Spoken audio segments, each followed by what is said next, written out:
Good afternoon, and welcome to another installment of our ongoing Nonprofit Leadership and Engagement Education Series. I am Joanne Nazer, Manager of Nonprofit Leadership and Engagement at the Washington County Community Foundation. Thank you for joining us today to learn from our content experts about diversity, equity, and inclusion. This session is being recorded and will be posted to the Washington County Community Foundation website under Nonprofit Leadership and Engagement. If you have any questions during the presentation, you may enter those in the chat. Time permitting, we will have a Q&A session at the end of the presentation.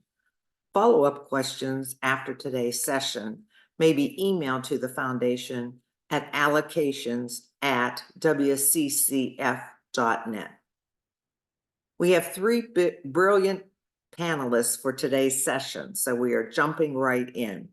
The experts' bio and their photos are on the WCCF website. So I'm extremely honored to introduce today Carmen Anderson, who's Vice President for Equity Inclusion at the Heinz Endowments. Carmen. Thank you so much. Good afternoon, everyone. I am delighted to be here with you this afternoon. My task is to kick off our conversation, and I will be sharing with you just a few definitions so that we are aligned in our thinking about how we are discussing the work. Talk a little bit about why it matters, and then offer a few thoughts on framing and give a few examples from the Heinz Endowments.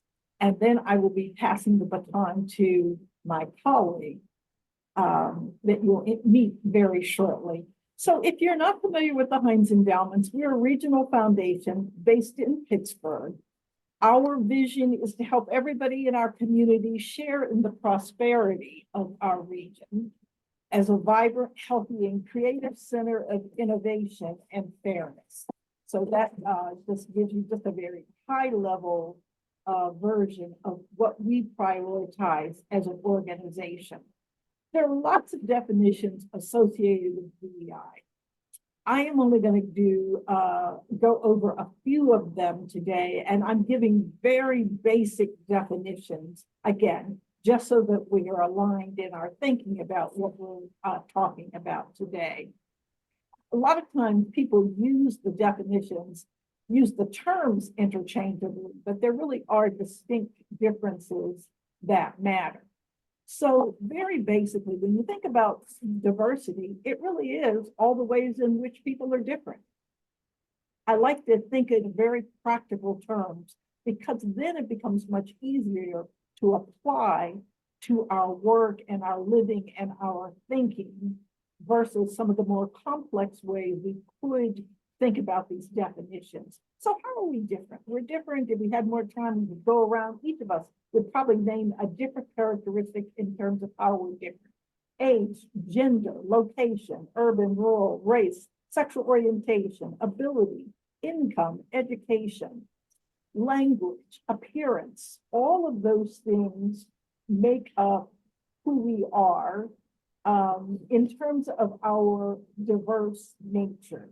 When we think about inclusion, for me, the inclusion definition that I like to think about is the ways in which organizations and individuals share power and are included and benefit from diversity of thought, experience, and knowledge. The act of inclusion, and this is what's important to me, most important, is the act of including and integrating all groups of people, especially those from disadvantaged groups that you otherwise may not consider part of your group. So not just in presence, but in sharing of power, resources, opportunity. When we think about equality, this is the one that we're most familiar with. Everyone has the same opportunity of resources. You know, we have a pie, everybody gets a 2-inch slice and a scoop of ice cream, just the same. We can have the same thing as everyone else. But there actually is a fundamental problem with thinking, when your thinking is limited to equality. And that issue is that we don't always start from the same starting point. So our experience, our frame of reference, our condition, all matter in terms of what comes next, and that's equity. So equity goes beyond. It considers what's fair and just. So fair treatment, fair access to opportunity, and most importantly, a person's identity cannot predict the outcome. So when you think, here's a simple example. Now, I don't know, you've probably seen the one with the children looking at the fence and standing on the box. Most of us have seen that, and it works. But I often think, because I'm a foodie, you probably can tell from the picture I'm a foodie. I think about, let's think about if I've already had breakfast and lunch today. It's lunchtime now. Some of you probably are hungry and have not had lunch yet. But if I've already had breakfast and lunch, and we have a sandwich to share between two of us, do I need the same portion of that sandwich as this person who's had none today? Probably not. I'm probably not even hungry. That person may be very hungry and likely in need of a greater portion to feel satisfied. Now, there's lots and lots of different ways we can do illustrations about that. But the point is, we don't all start from the same experience. And so we can't expect that an equal investment will yield the outcome that is designed. So our next definition is culture. And I believe in culture, we don't often think about it in terms of definitions as it's related to the word, but it matters very much because culture is our shared traditions, our beliefs, our customs, our history, folklore, and institutions of a group of people. Culture defines what we value, and in the workplace, it's as applicable there as anywhere else. It defines what we value, what we do, how we do it, fundamentally what's done and how it gets done. So to me, in an organization, there's a deep correlation between organizational culture and performance. And we'll come back to why that's important shortly. And I'm conscious of the time to keep moving. The last I will mention is racism. There are several types of racism. I'm not going to take the time to go into them now, but understand that when an individual's race is grounds for any form of oppression, the result is racist. When the groups are targeted, it's racist. And so just tuck that away as important. Now, why do we focus on equity? Why does it matter? Again, very practically, thinking about it. People with disabilities experience wider gaps in the workforce despite higher education, and you'll hear more about this from Christy likely. Mothers earn less than women without children. Women earn less than men. Age-based discrimination still exists. Significant health disparities and mortality rates exist between races. There's a whole laundry list that we could make of why thinking about this work matters so deeply. But I will leave it there. Now, in terms of framework, in order to be responsive, I think we have to think about equity as both a process and a potential outcome. And so where is it that we're trying to go? And so it's going to vary depending on what you're prioritizing, what your agenda is, what you're focused on in terms of how you're thinking about making a difference. But for us, we tried to think about a framework in terms of priorities directed to trying to tackle root cause. And so the framework is intended to then be a long-term guide to get to the outcomes. It's a roadmap. essentially. Think about it as a roadmap. And so I'm going to skip ahead a couple of slides because I only have a couple more minutes. I mentioned culture, why cultural competency matters. It increases respect and mutual understanding, creativity in problem solving, participation, trust and cooperation, and it promotes inclusion. So those all matter in terms of how we relate to one another and how we align working towards the solutions that we desire. This work is hard. I am not going to in any way say it isn't, because we've been doing this work now here at the endowment for probably 15, maybe even 20 years or so. We don't have it right yet. It's a journey. So there are things where we invest, there are things that go well, there are things where we back them and do course correction. There are things where we can't necessarily be. We've been talking about definitions for probably 15 years. I have a new president, we're talking about definitions again. And so I only say that to say it really is a journey, but the key is persevere, identify what's important, understand it thoroughly, and then do the work. So in my last 3 minutes, I'll give you a couple of examples. So we are prioritizing using disaggregated data. So that's a choice that we are making so that through our grant application, through our advisory groups, through our grantees, we gather information to think about, do we have the information to make the decisions that we need to make and to monitor the progress along the way. So that's why disaggregated data matters. We prioritize community engagement and capacity building. This is another priority.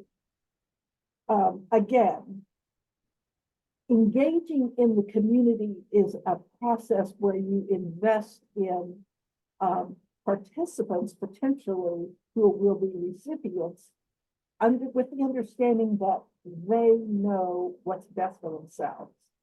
That's an intentional decision on any organization's part to build partnership with community members and trust them to have an understanding better than you do about what they need. So thinking about that in an ongoing way, and you have to check, it's very easy to get at. We have a board, you have committees internally and so forth. In the philanthropy world, sometimes we think we know best, full transparency. None of that is so. You know, it really does, the work is best done when we partner with those who are potential recipients of the whatever the service or priority or the policy is that you're seeking to address. A few principles of the equitable engagement: acknowledge difference, be adaptable, prioritize your attention, be authentic, accept feedback with grace, and receive feedback as a gift. And I think I'm going to stop there. I had a couple more slides, but I think that's a very good point to stop on. And if there are questions, we can come back around to that. Well, thanks so much, Carmen. We appreciate it, and we appreciate your timeliness. You're very conscious of your presentation. So thank you again, and really appreciate it. So I am delighted now to introduce Christy Troutman, who's the Executive Director of the FISA Foundation.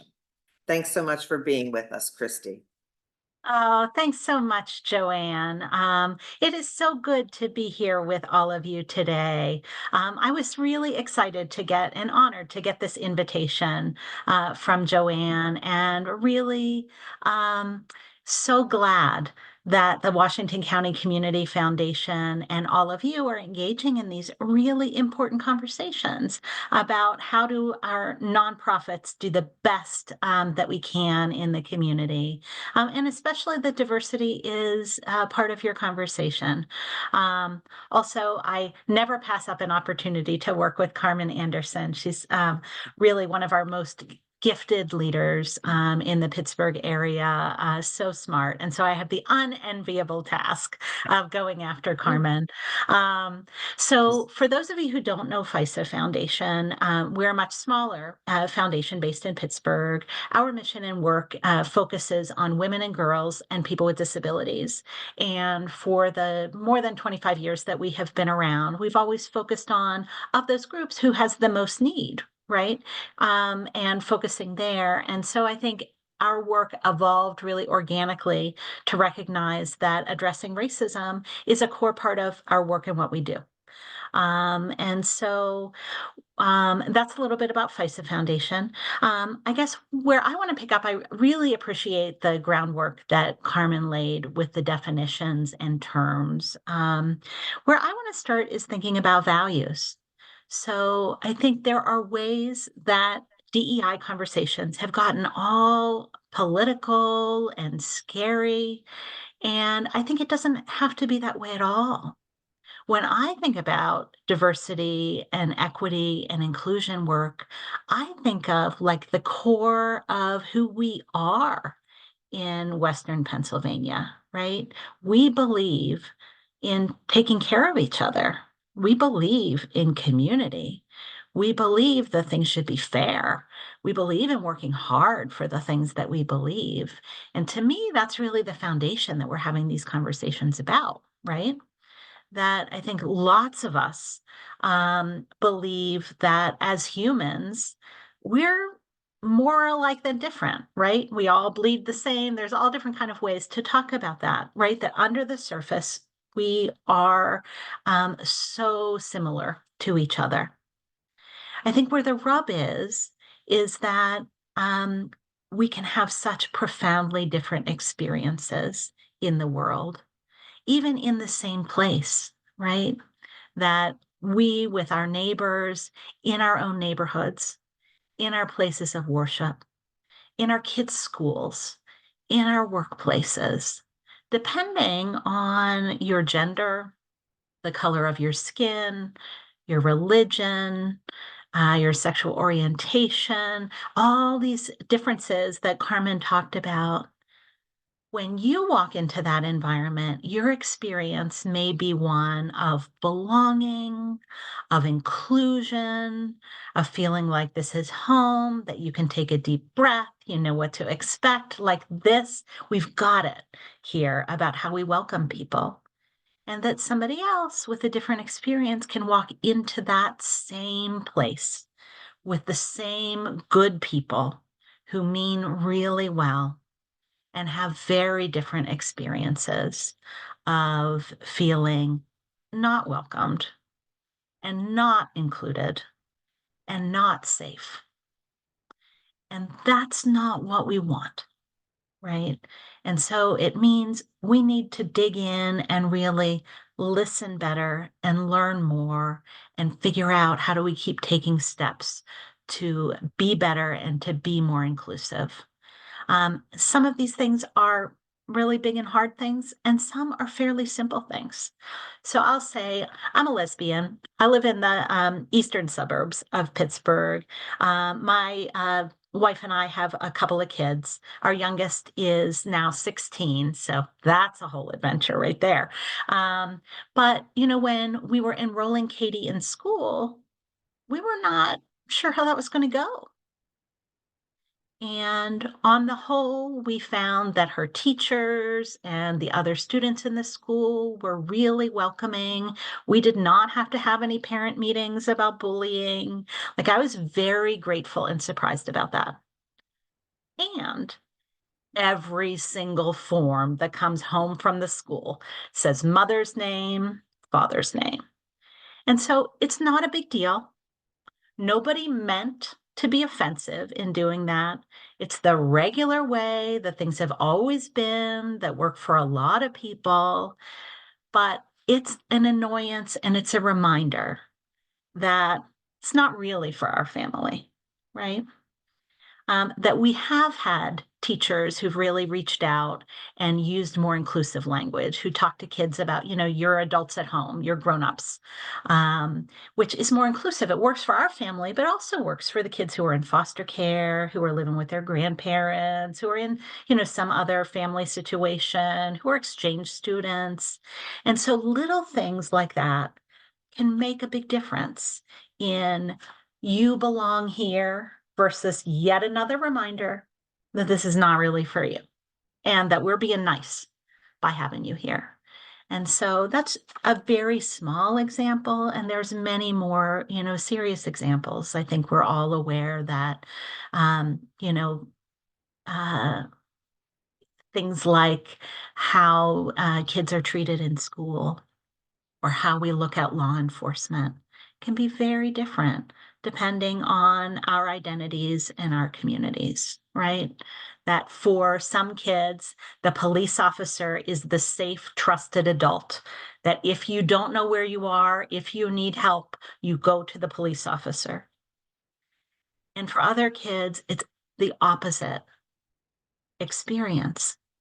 And so it's our responsibility as nonprofit leaders, as community leaders, as citizens to understand that what my experience is and what somebody else's experience is can be really radically different.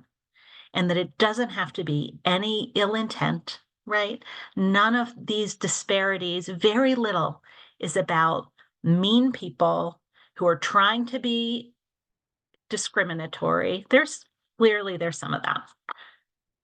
But a lot of it is people with good intention doing things the way that they've always been without thinking about it. And so I so appreciate your willingness to skip lunch or eat lunch with us and think about how do we do better, right, in our own organizations.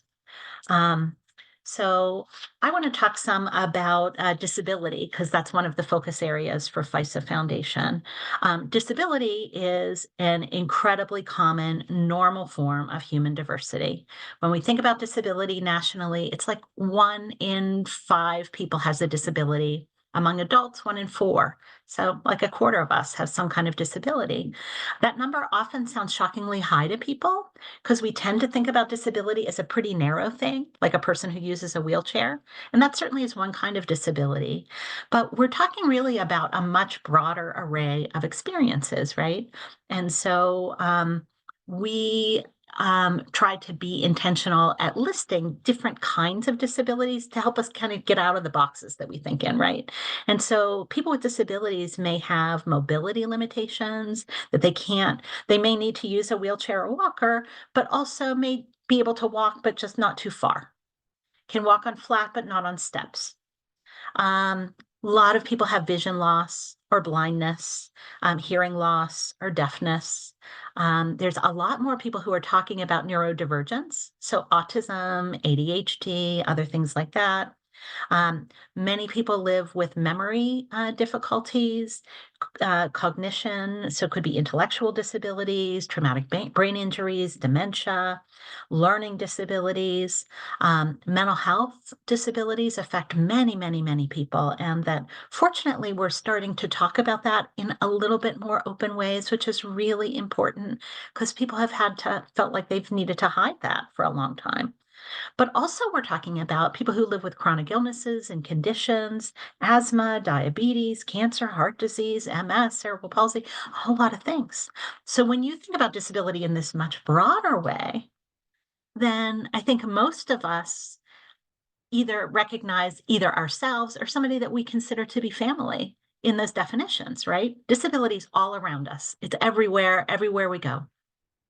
And so, kind of from that point, we can think that as nonprofit leaders, whether the mission of our organization is disability specific or not, when we're thinking about disability in this broader way, we know that among our staff, among our board members, our donors, our volunteers, the clients that we serve, there's already a lot of people with disabilities. right? And from that list that I gave, we know that a lot of disabilities are not things that are readily apparent, right? You can't tell if somebody has depression or if somebody is neurodivergent or if somebody has a hearing loss. And so if we're not thinking about it, we can look around and say, oh, nobody here has disabilities. We don't have to worry about accessibility.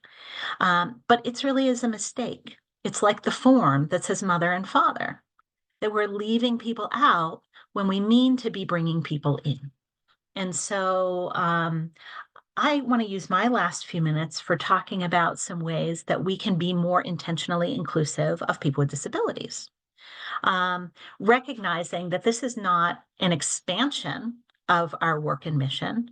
It's about better serving the people that we're already working with right now, that we may be making it harder for them instead of easier for them, that we may be keeping them out when we mean to be welcoming people in. And so one thing is about language.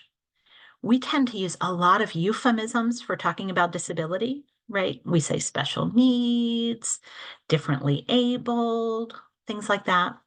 But think about it like this. We use euphemisms only for things that we have some shame about, right? We have one word for our elbow.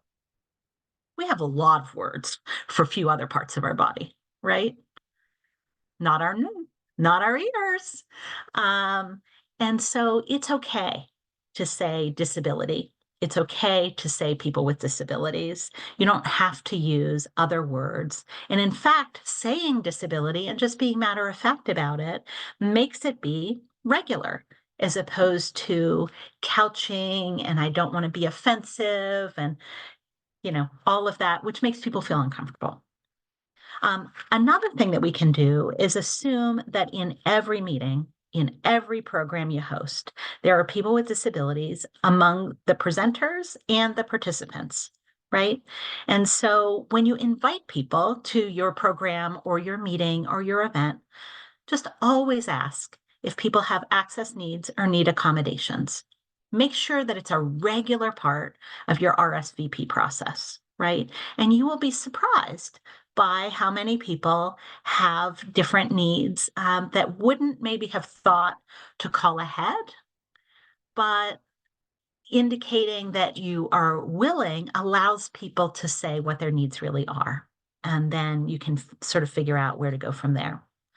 Always choose accessible meeting places. This is the second thing. And so make sure that if somebody came who was in a wheelchair who couldn't walk steps, could get in the door, get to the program place, has enough room to move around, can go to the bathroom, can find the food, all of those things.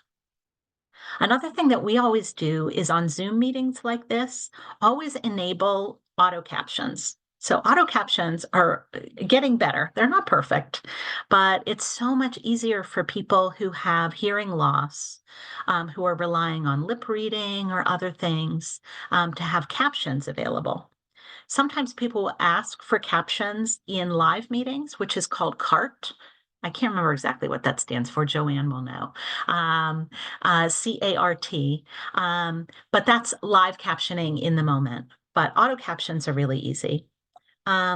Always plan for sound amplification in meetings, especially if it's a little bit of a larger group, and make everybody use the microphone, especially that person who says, oh, I don't need to use the microphone. I have a teacher voice. There's something about the microphone that makes it easier for everybody to hear. And that when people say they don't need to use the microphone, they start out talking loud, but they end up talking regular and people can't hear them. And so it's a way of being inclusive. Always make sure your videos are captioned. And I guess one last thing I'll say is that never present important information only as images online. Always talk about it with text too. Because if somebody's blind or can't see or their technology is not working that way to see the picture, to have an image description or have an alternate way of presenting the information. With text, you can make it bigger if you need to, which I have to say, these are my close-up reading Zoom glasses. I have regular glasses and bifocals, all of that stuff, right? Hopefully some of you can relate to that. And so I think recognizing that we can take steps to be more hospitable, to be more welcoming, to be more inclusive, to help people feel like when you come here, you belong here. And so I think what I'll close with is not so much disability related, but is when we're trying to plan to be inclusive and not exclusive, who is doing the planning matters. And so we have, over the last number of years, really been very intentional about making sure that our board is diverse and reflects the community that we serve, that our staff has some diversity, that whenever we're assembling volunteers to review grants and everything, that there's a whole diversity of folks of perspective and experience at the table. And I'll say the more diverse the group is, the better the conversation is, and the better our decisions are, because we're not assuming stuff about the people that we're trying to serve. Right? We're able to bring in other perspectives, as well as, of course, listening and responding to the community.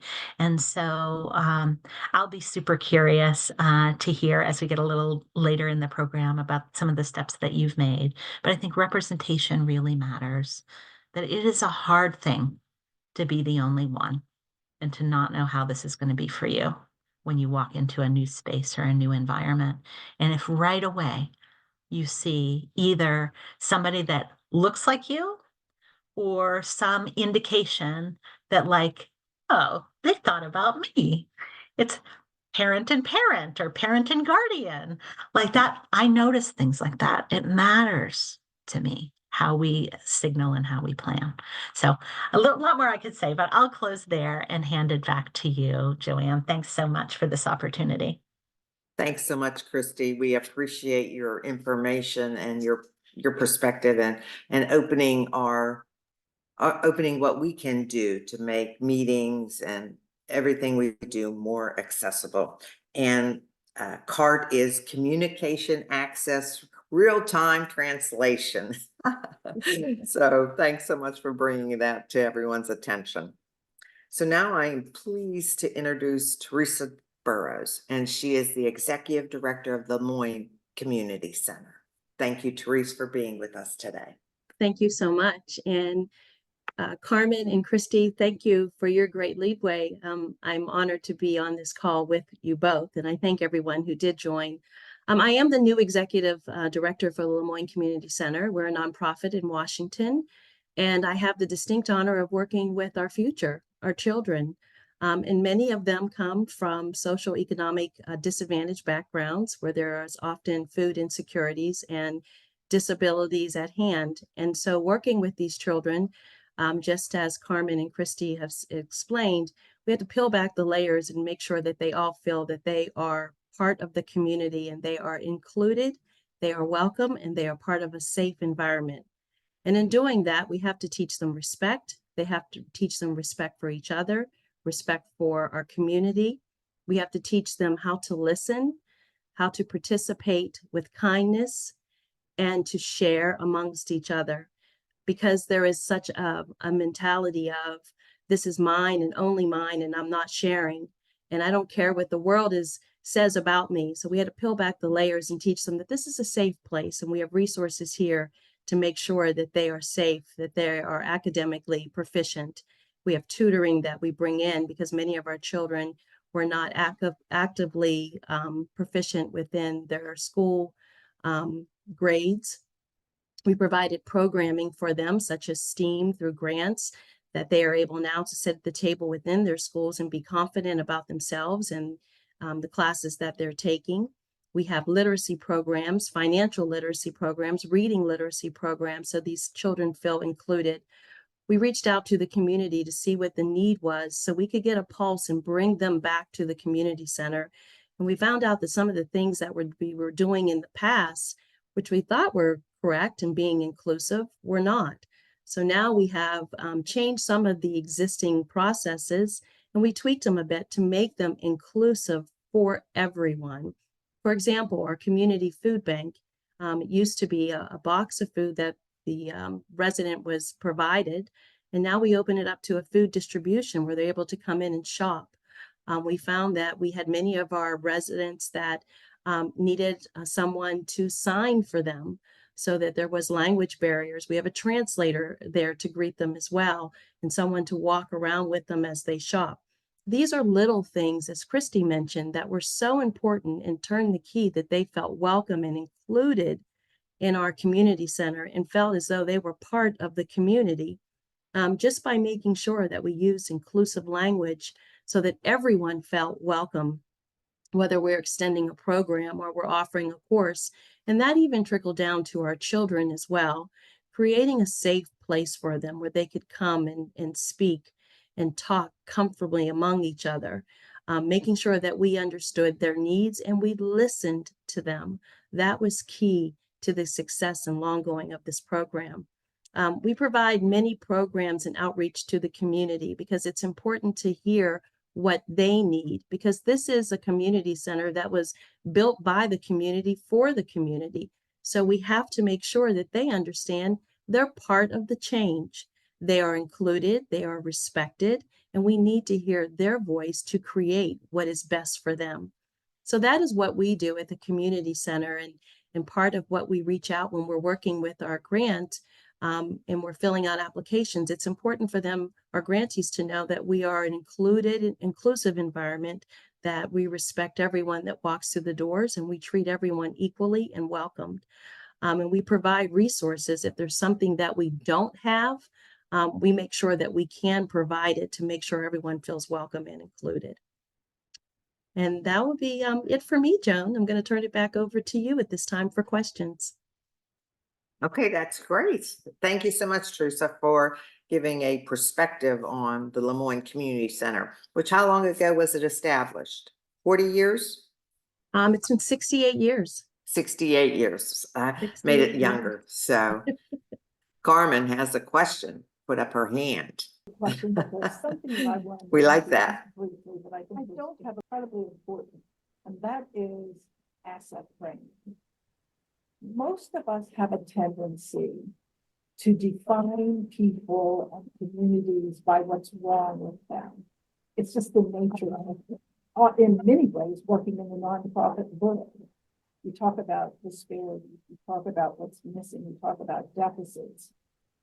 But I believe that part of this moving to community partnership relies on understanding the assets in that community and begin to define both community and individuals by their aspirations, by their potential, and by their contributions. It's very easy to point out what's wrong with somebody. None of us want that to happen. There's not a single person involved in this conversation that wants to be defined by our limitations or our perceived limitations, and I'll leave it there. So to the extent that we can, when you're doing work in community or with families, even families who may be struggling in lots of ways, try to identify a point of either aspiration or contribution, something they are doing well, even if it's very small. And in community, even very disadvantaged communities, there are assets. So try to think about what those are and begin to use them as the point of beginning the relationship and understanding about what they may need. Thank you. Christy. I love what you were just saying, Carmen, and I feel like that is so important and such a core reminder for all of us. I just wanted to share that last night we watched on YouTube the Oscar-nominated shorts. There's a really great one called The Barber of Little Rock. And I think it does exactly what Carmen was talking about, which is really profiling people in a community that's really been disenfranchised. I mean, they talked about the ways that Little Rock is very segregated, that, driving through the white section of the community. So pretty small amount of space. There were like 14 banks. On the other side of the interstate, which was more of the Black community, there were no banks. And so the ways that the members of the community really came together and figured out solutions and did use some help from outside, but knew how to invest it in the best and right way to uplift their own community. It wasn't somebody swooping in from outside, that there was so much strength, so much wisdom. So I just wanted to add that I thought was a great illustration of that point. I appreciate Carmen and Christy, your comments regarding that. And I think that is very accurate and helpful as well. Carmen, I know you had maybe skipped some slides. I didn't know if you wanted to go back to them right now, or you had anything else to share? Let's see. There were a couple, yeah, sure. The two that I skipped, one was on capacity building. Mhm. And again, in our work, when we think about partnering with community, as Christy just mentioned, there are times when you need to use allies or other resources other than what you have in hand to make the progress, to make the progress that you're trying to see. But I also believe that investing in those communities and in those nonprofits that can be supported is an important thing to do. And so again, you want to embrace them from a position of strength. Even small, fragile nonprofits have strengths, and sometimes are the most committed to the work, and sometimes are doing the work with the least amount of resources. So those kinds of investments pay off tremendously. Not everybody's just like the sort of equity illustration. Not everybody needs capacity building. All of us know organizations that have every possible resource that they need. But again, there are many that do, and you want to be intentional about identifying where those needs are to maximize the potential investment. And then you build on what can I bring that this organization will benefit from, that they think they will benefit from, versus me looking on the outside saying, you don't have any idea how to do A and B. Well, I'm not really in a position to say that. Now, there are times when people go through processes for, and have formal audits and that sort of thing, so that kind of identification happens. But it is important, if it is going to be sustained change and investment, that everybody who's involved agrees upon what that is. And then provide support to improve effectiveness for the long term. Most of what we address, all of us, is very little that we address that is rectified or the solution happens overnight. Most of the change that we want to see takes a long time, in fact, can be generational. So we need strong community partners that can go the distance and that have the resources that they need to get the work done. My last one is on communications, but Christy, I see your hand before we move to that one. I didn't want to interrupt your flow, Carmen. Okay, that's okay. But no, just when you were talking a little earlier about asking communities for what they need, it tied for me back to something that Teresa said about the food bank example. And like, if you give people a box, it seems like, that's fair. That's treating everybody the same, which is when you were starting out with equality in the definitions at the beginning. But that doesn't work for a lot of people. When my daughter was 5 years old, she ate like 6 things. And so you could give me a whole box of things. She would eat one thing. And so that box wouldn't really help my family. There's lots of people who have food allergies and aversions. And so a lot of things get wasted.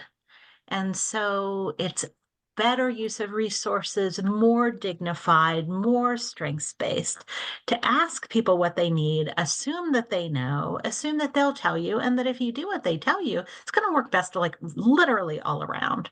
And so creating that kind of environment where it's okay to ask and it's okay to have frank conversations about what does and doesn't work for me. And, Carmen, the other thing that I was thinking about is you had said, early on about feedback being a gift. I think, for so many of us, like, right, we want to get it right. We want to get an A. We want to be the best. We work really, really, really hard about that. And so for somebody to tell us that something that we did was not good or not right or hurt their feelings or made them feel some kind of way can be really hard, right? I hated that. But coming to think of feedback as a gift, that like not wanting to get that feedback was about making sure that I was comfortable. But if I got over myself and realized that somebody else had been brave enough to tell me that something I did or something I said, like, missed the mark, I've come to really embrace that as thank goodness you give me the gift of like doing a do-over, doing it better. And so for me, so much of this diversity and equity work is about recognizing we're all learning. We are all of us going to make mistakes.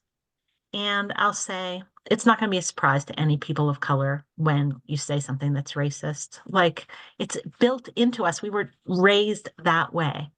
And so it's what we do next, right? When we make a mistake. That's where the grace is. It's about embracing, apologizing, moving forward and doing better. But Bob, I see you have your hand up. Yeah, it's just the notion of asking first is striking, and it's something I'm always checking myself. I give you an example, which I think is kind of funny, but it may help it stick. My son, who's approaching 40, will call me up on the phone and start whining. So I have learned to ask him, do you want me to be sympathetic or do you want advice? And he's taken it back sometimes when I ask that question, but it really does steer the conversation in the right direction a lot of times. Oh, I've got those adult children too. I get it. Oh, thank you. Thank you for your presentations, and I appreciate it very much. So we do have some time for some questions and answers. And as I was talking to the presenters before the session, I said, could we have picked a more broad subject?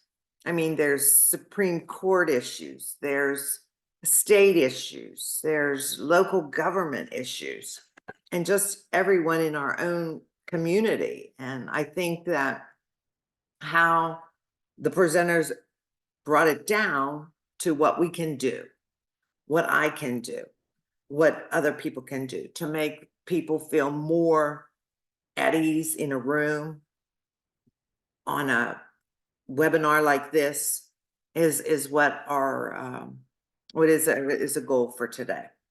So do we have any other questions in the chat? I know some people were someone asked to unmute.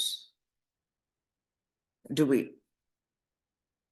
But Teresa, do you want to just address some more of the details of some of your programming? I know you offer tutoring. Is there some other ones that you feel that have particularly benefited the community? Sure. We have financial literacy nights, was definitely a benefit to the community. In fact, as I mentioned earlier, we're having a literacy night tonight in partnership with the Washington School District and W&J College. So it's a finance night for college students. Part 1 and part 2 is educational elementary literacy for our parents, bridging the gap to have them have tools so they can work with their students at home is alongside us as we're working with them after school in our program with one-on-one tutoring. We do have our STEM program, which has been very instrumental in strengthening our children academically as well, and getting family engagement, bringing the community in to see exactly what their children are doing. They go home using the correct terminology. Now it's bringing the parents back in to actually see the work of their children and getting engaged as well. We're also going to be having a family reading night to promote families coming together and reading with their children. And we're going to have a little contest between neighborhoods and school districts to promote that engagement. So we're all about, as Carmen and Christy both said, taking a pulse to see what the community needs are.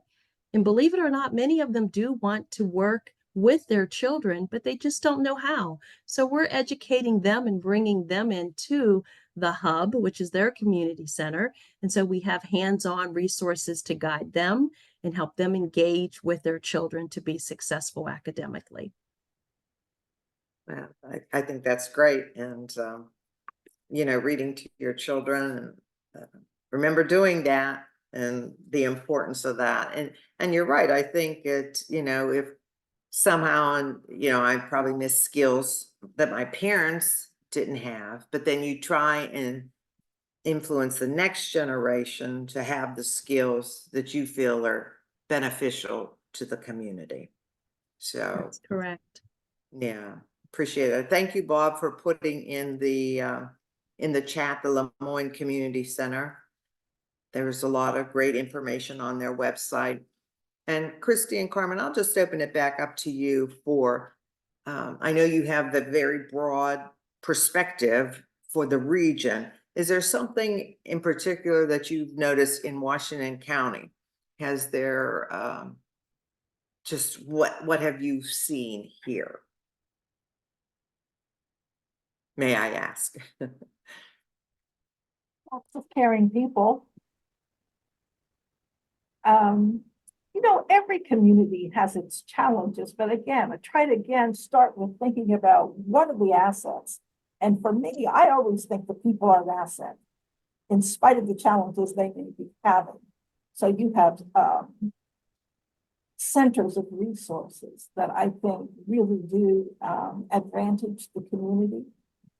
All of you here today is a testament to that, and your commitment to making a difference in that region.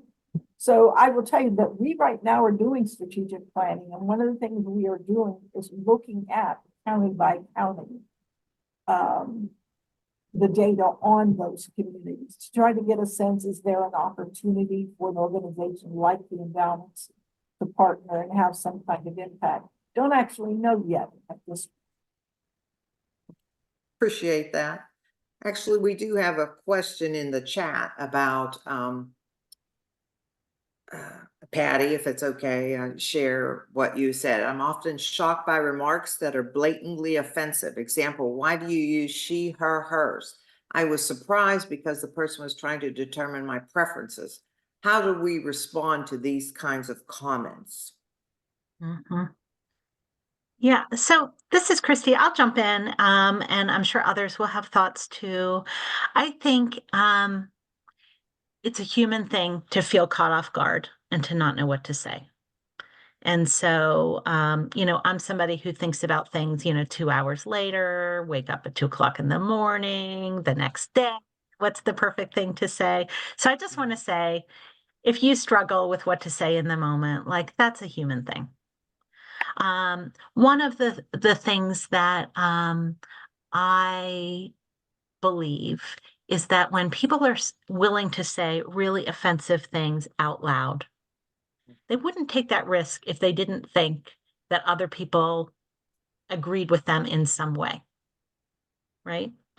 And so I think a lot of people are expecting to be met with some level of endorsement.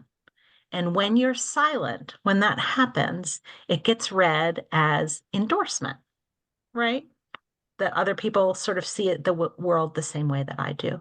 And so if you can think of some way to interrupt that, even if it's clumsily done, I think it matters. And so to say, even something like, excuse, what do you mean? What are you trying to say? Make them like say it out loud. Right there is the beginning of doing it differently. I'm curious about what others have said, because we've all been in this kind of position. Sometimes it's a teachable moment. Some people really are seeking understanding. I Now, agree. how they put it out there is very difficult often. But to your earlier point about they're not intentionally being offensive, now that does happen too. But a lot of people are just, I don't even know how to describe it, but at any rate, the intent is not malicious. And so if you can use that as a teachable moment, that is helpful. And then to Chrissy's point, being courageous about saying, that's not okay. There are lots of times, especially in the kind of discourse that's happening all around us right now, that there is opportunity to say, that is unacceptable, that's not okay, and here's why. Here's why. And sometimes I try to flip the switch. If you were in my shoes, how would you receive that? And so no easy answer. It's something I struggle with personally with all the madness that I perceive, I hear. But, part of it is also developing a tough skin, as much as I hate to say it. But to the extent that we can be courageous about unacceptable behavior and language, it helps to take a stand. Sarah, you have a question or comment? Thank you all for being here. I'm from the Washington Health System. I'm the executive director of the foundation, and this certainly is a fantastic topic and something where we all can learn in our daily lives and in our professional work as we seek to be better. I did wonder, and this could really be for any of you, but I tend to, and again, I don't have data to back this up, but I tend to believe that young people, I have 2 teenage daughters at home, and I tend to believe in some ways that this is actually a generational, in some ways, situation. For instance, my girls live in a very rural community, but they don't tend to have these types of thoughts about differences because they're growing up in a world that has always had differences. Gender identification has been part of their world, and gay and lesbian folks, like that's something they've always known. And so I just wonder if any of you have any thoughts, like, is this generational, or do you really think it's just our whole world? Because I see it more from not young people, but perhaps I'm just not in that space to see it as much, or maybe it just hits me more from my generation and up. But I'm not putting any disrespect on anyone. I'm just curious if there is any kind of thoughts about that. Do you see any trends, Christy? I'm sure there's been some study both at Hines and FISA regarding age differences. So I'll leave it to Carmen to talk about the studies. I'll say that I do think that young people see the world a little differently. Gives me a lot of hope. I'm really happy about that. I will say, don't put all of your eggs in the attitude basket, though, because there's a lot of ways that unfair treatment and discrimination is codified in our laws and our rules. And so I'll say it was not too many years ago, there was a study in Pittsburgh about mortgages and how very few mortgages were approved to Black potential homeowners in Pittsburgh, like through 2022. It was very recent. So when we think about redlining and discrimination, it's not like over and done, and the young people will save us with their attitudes, which I think will happen. But we also have to work on changing some of the rules and how things work. I would just add Thank quickly, you. I think that young people have access to information in different ways than older people do. readily and they do access it. So I'm thinking you do have a broader perspective, but those same resources other young people use to hurt other young people. And so it's never as easy as I would want it to be.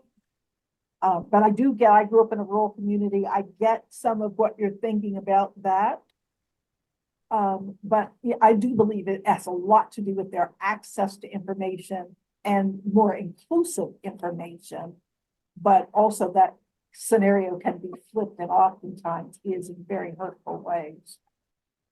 With the rise of teen suicide and maybe or death by suicide, with so much bullying going on in social media and in schools. So it's great we had this time together today. And we're approaching the 1 o'clock hour. And I just want to say thank you.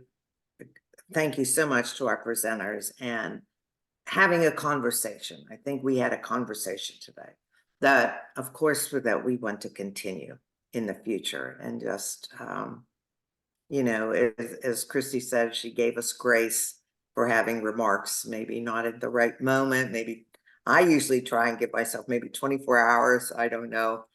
And then, but Carmen, as well as saying, well, to make a response, to say something if you feel that something is not acceptable. And I just want to say that our next nonprofit leadership and engagement series will be on Tuesday, April 16th at noon. And Betsy True will be presenting on WCCF Gives with new information. Last year, we had 135 nonprofits sign up for the event of giving. And it should be a very worthwhile session. Again, thanks to everyone who presented today, the questions, and we're just so glad that you came to participate and to learn, that we're here to learn from each other. I hope you have a wonderful day. Thanks so much.